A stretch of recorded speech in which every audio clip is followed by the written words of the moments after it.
In today's video, I'm going to teach you how to rename a speaker in your transcript. If you're reviewing a transcript and notice that a speaker label needs to be updated, the good news is that this is usually a very quick fix. Renaming speakers correctly helps keep your transcript organized, easier to read, and much more useful for anyone who needs to reference the conversation later. To begin, open the transcript you want to work on, make sure you're in the correct file before making any changes, especially if you manage multiple transcripts at once. Taking a second to confirm this can help you avoid editing the wrong document. Once the transcript is open, look through the text until you find a paragraph where the current speaker name appears above it.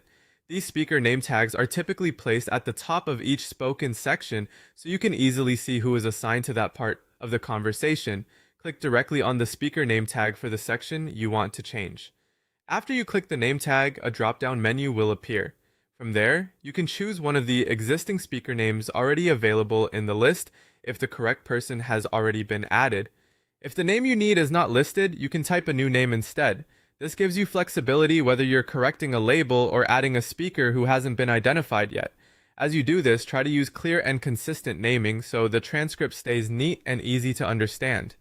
Before you confirm the change, look for the checkbox that lets you apply the update across all matching voice segments.